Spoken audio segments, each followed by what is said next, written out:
Assalamualaikum warahmatullahi wabarakatuh. Selamat datang di Lentera Hitam.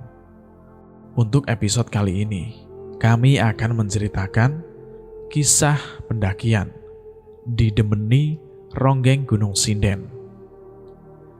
Cerita ini kami ambil dari Kaskus. Cerita ini ditulis oleh Siti Nur 200. Tidak usah lama-lama, kita langsung saja menuju ke ceritanya.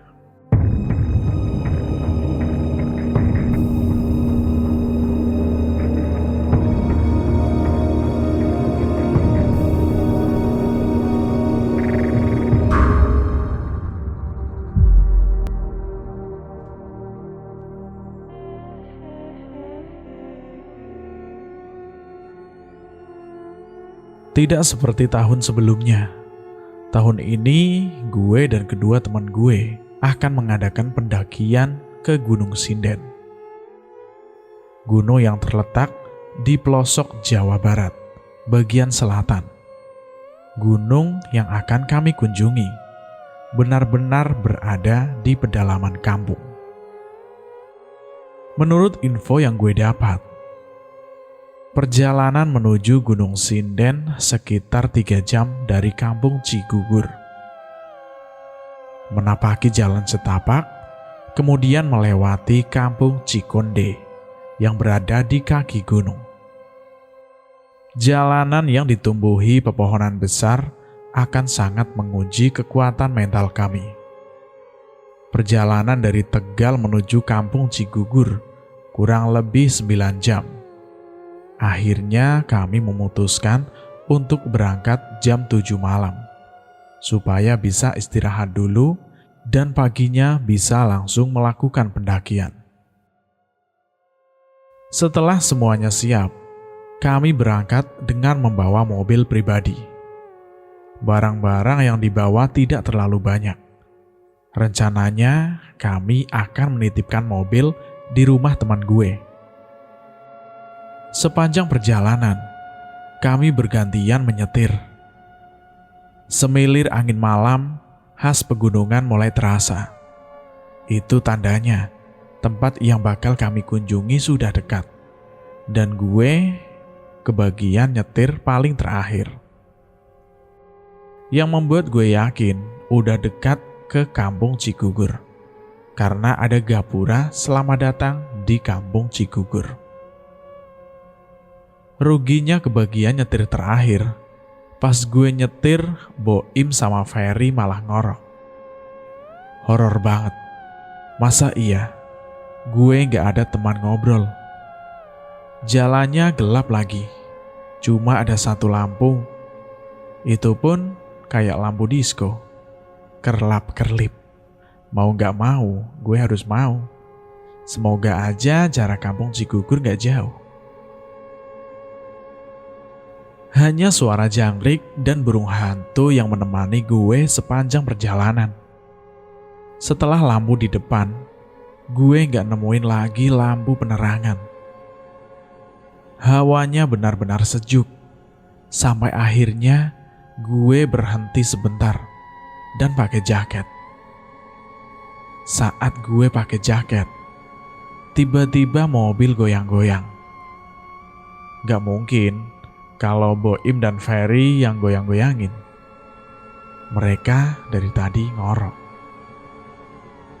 Bro, bangun dong.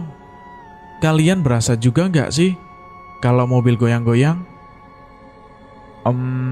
Ada gempa ya? Gerutu si Boim. Bukan, ini bukan gempa. Mobil kita kayak ada yang goyang-goyangin. Boim dan Ferry akhirnya terbangun. Tetapi mobil yang sebelumnya goyang-goyang sudah berhenti. Yang tadinya tenang-tenang saja, tiba-tiba bulu kuduk gue merinding. Perasaan gue aja kali ya. Srebet. Seperti ada yang lewat di depan mobil. Tapi saat ditengok kanan kiri, gak ada siapapun. Setelah menempuh perjalanan sekitar 1,5 jam, Akhirnya gue sampai dan teman-teman sampai ke tempat tujuan. Rumah teman gue namanya Selo. Di sana ada banyak rumah dengan arsitektur kuno. Rumah-rumah panggung dan di halamannya rata-rata ada pohon besar. Lampu-lampu rumah sebagian ada yang masih pakai obor. Sebelum gue ketuk pintu, ternyata Selo udah lebih dulu bukain pintu. Mungkin karena di sini sangat hening, jadi suara mobil kami sudah terdengar. Selo adalah teman gue di kampus, tapi minggu ini lagi libur, makanya dia pulang. Saat melihat jam dinding di rumah Selo, menunjukkan jam 4 dini hari. Lumayan, ada waktu beberapa jam untuk kami istirahat sebelum mendaki besok pagi. Bro, gue titip mobil ya. Palingan sehari atau 2 hari. Gue mau mendaki. Nanti kalau ada apa-apa, gue hubungin lo lagi. Gue pamit sambil ngasih kunci mobil ke Selo. Oke bro, hati-hati ya. Rute yang gue arahin semalam udah ngerti kan? Udah, gue berangkat ya. Oke. Menurut rute yang diarahkan Selo, setelah melewati perkebunan pinus dan pohon jati, nanti akan sampai di Kampung Cikonde. Biasanya, di sana tempat beristirahat para pendaki Gunung Sinden. Namun, Selo memperingatkan supaya kami gak buang air kecil di balik pohon besar. Namanya pohon gintung. Di Kampung Cikonde, hanya ada 1 pohon paling besar. Jalan yang kami lewati sebelum sampai ke Kampung Cikonde cukup jauh. Di sisi kanan dan kiri dipenuhi pohon-pohon pinus yang menjulang tinggi ke atas. Hari yang cerah terasa panas dan panas pun terasa dingin.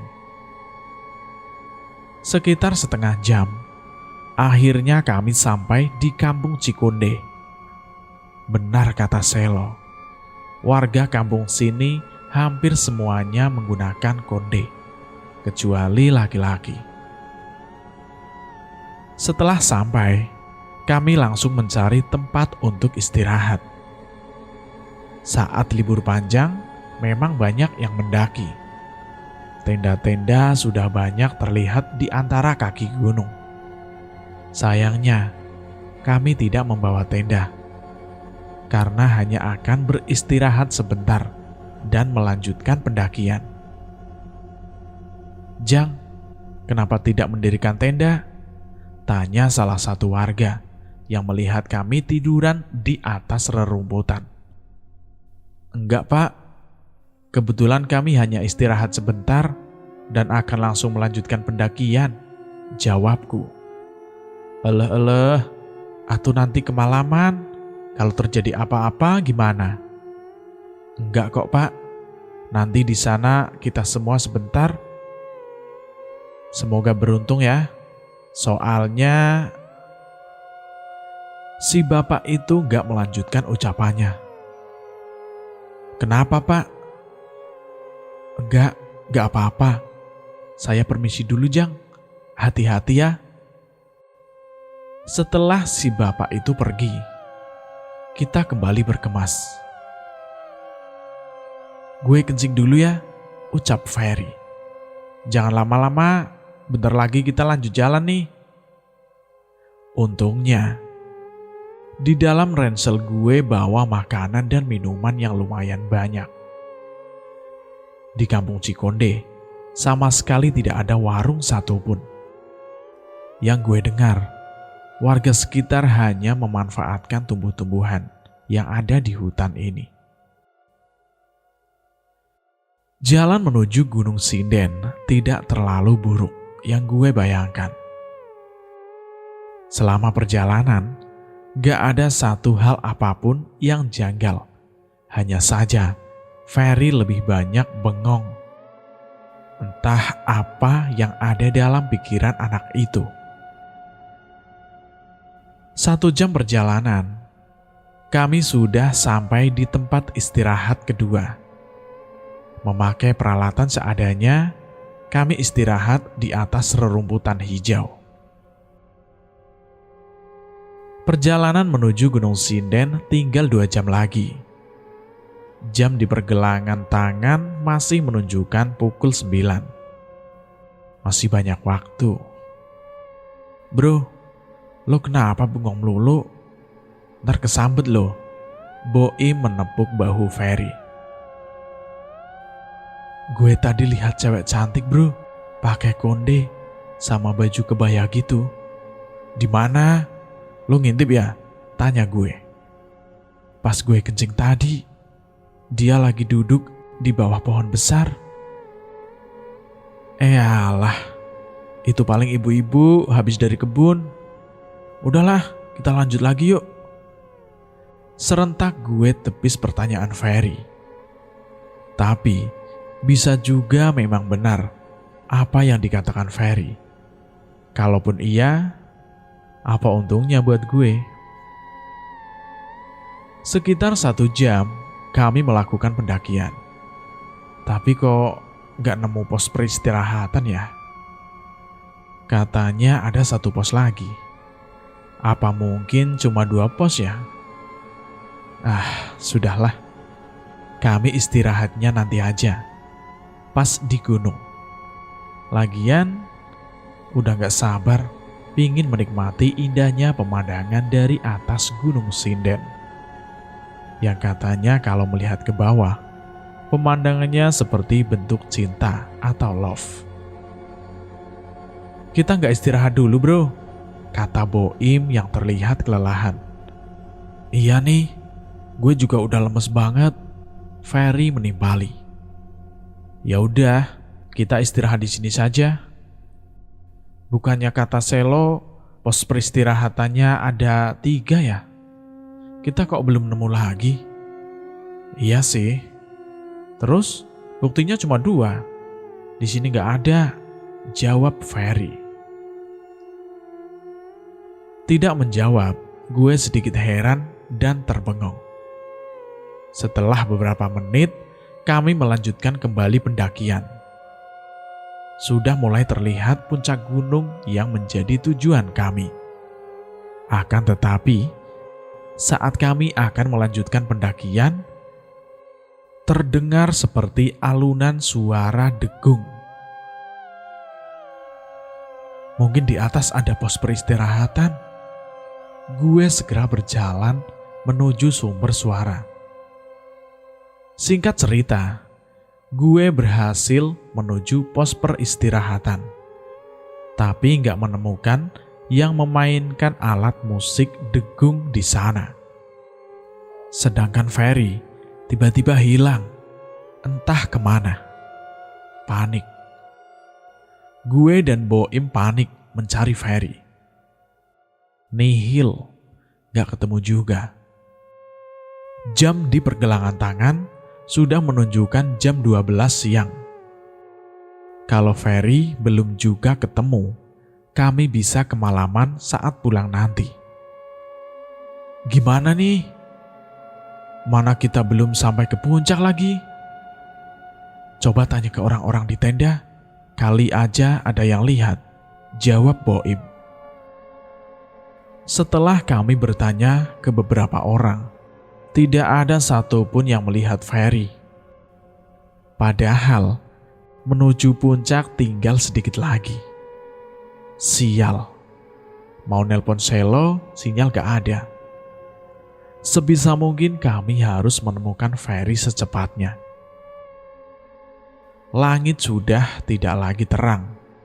Sedikit redup karena sudah jam 4 sore.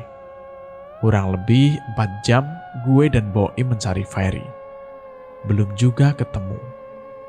Tidak terasa, ternyata kami sampai juga di puncak Gunung Sinden. Sayangnya Ferry gak ada. Boim tampak menikmati pemandangan. Bro, lu malah enak-enakan. Ferry gimana nih? Kalau dia gak ketemu juga gimana? Ya gimana lagi? Kita udah sampai di puncak, tapi Ferry tetap gak ketemu. Dengan merasa gak tenang, gue tetap mencoba berpikir positif kalau Ferry bakal ketemu. Pemandangannya memang sangat indah. Sawah-sawah yang berada di bawah kaki gunung terlihat seperti bentuk lope yang begitu indah. Saat gue melihat ke belakang, mata gue langsung tertuju ke arah anak Gunung Sinden, yang katanya gunung itu gak boleh dikunjungi. Tapi kok gue kayak melihat Ferry di sana. Bro, Ferry! Bro, dia di sana. Mana sih? Boim menghampiri. Benar, ternyata itu Ferry. Tapi dia sama siapa? Kok kayak cewek? Tapi pakai konde dan kebaya gitu. Oh iya, gue inget. Ferry pernah ngomong kalau dia melihat cewek di bawah pohon besar. Jangan-jangan pohon besar yang dimaksud Ferry pohon gintung. Dari kejauhan, gue panggil Ferry. Tapi dia gak menghiraukannya. Aneh banget sih Ferry itu. Boim pun yang dari tadi terlihat mengamati cewek berkonde itu. Lo ngapain malah bengong? Kesambet berape? Kagak, gue cuma heran. Si Ferry kok bisa ya sampai di sana? Bener juga lo. Tiba-tiba cewek berkonde itu melihat ke arah kami. Matanya mendelik dan wajahnya terlihat tua, keriput. Bukan hanya cewek itu, Ferry juga melihat ke arah kami. Dia menghampiri, tapi tatapannya kosong. Fer, lo baik-baik aja kan Fer? Tanya Boim. Iyalah, itu cewek yang gue maksud tadi. Cantik kan? Seru Ferry tersenyum, tapi tatapannya masih kosong. Cantik apaan? Nenek-nenek gitu, keriput. Sontak gua tertawa. Namun, ada yang aneh dari wajah Ferry. Dia terlihat kesal. Kemudian berlalu pergi ke arah gunung tadi. Fer, jangan ke situ lagi, bahaya, teriak gue. Ferry tetap berjalan, dan nenek-nenek itu seketika tersenyum menyambut kedatangan Ferry. Gue dan Boim bingung, apa yang harus kami lakukan? Gak mungkin kami ikut pergi ke anak gunung itu. Bisa bahaya. Sedangkan hari mulai gelap, Ferry masih berada di sana. Kami berusaha mencari cara untuk membawa Ferry pulang. Tapi tetap tidak bisa berhasil. Akhirnya, kami memutuskan untuk pulang berdua. Setelah itu meminta bantuan untuk membawa Ferry pulang. Konon, ada seorang ronggeng yang sangat cantik di kampung Cikonde. Namanya Nyi Marangge. Saking cantiknya, banyak sekali laki-laki yang berebut untuk ngibing bareng Nyi Ronggeng. Namun, di balik itu ada ronggeng lain yang tidak menyukainya. Kemudian ronggeng itu menyuruh segerombol laki-laki untuk membunuhnya. Nyai Marangge berhasil dibawa ke puncak gunung sebelum dibunuh. Nyi Marangge diperkosa terlebih dahulu secara bergantian. Setelah kejadian itu, Nyi Marangge gentayangan. Banyak warga sekitar yang melihat Nyi Marangge ngibing di tengah malam warga merasa terganggu, lalu menyuruh Kiai untuk mengusir Nyi Marangge. Nyi Marangge menuruti permintaan Pak Yai, tapi dengan satu syarat. Seluruh warga harus memakai konde, kecuali laki-laki. Nyi Marangge akan berdiam diri di anak gunung, yang dulunya nama gunung itu adalah Gunung Dadali. Sebelum berganti nama menjadi Gunung Sinden, dan salah satu pohon besar yang biasa disebut pohon gintung akan menjadi tempat persinggahannya kapanpun dia mau. Warga pun mengiyakan permintaan Nyi Marangge, dan sampai sekarang warga masih menerapkan itu. Setelah turun gunung, gue dan Selo segera menuju salah satu rumah Pak Yai yang ada di tengah-tengah hutan. Menurut warga kampung Cikonde, hanya Pak Yai Durjan yang bisa menaklukkan Nyi Marangge. Kami berhasil menemukan rumah Pak Yai Durjan, dan ia juga mengiyakan untuk menolong kami. Namun, karena sudah larut malam, Pak Yai Durjan menyuruh kami untuk bermalam di rumahnya dan melanjutkannya besok pagi. Sampai di puncak gunung, Pak Yai segera menemui Nyi Marangge dan menyuruhnya untuk melepaskan Ferry. Tapi Nyi Marangge menolaknya. "Aku sudah jatuh cinta dengan laki-laki ini," begitu ucap Nyi Marangge. Pak Yai terus membujuk Nyi Marangge. Akhirnya Ferry dilepaskan dari peletnya dan berhasil kami bawa pulang. Cerita pun selesai. Begitulah ceritanya tentang Didemeni Ronggeng Gunung Sinden. Cerita ini hanya fiktif belaka. Apabila ada kesamaan nama, tempat kejadian, dan alur, itu hanya unsur ketidaksengajaan.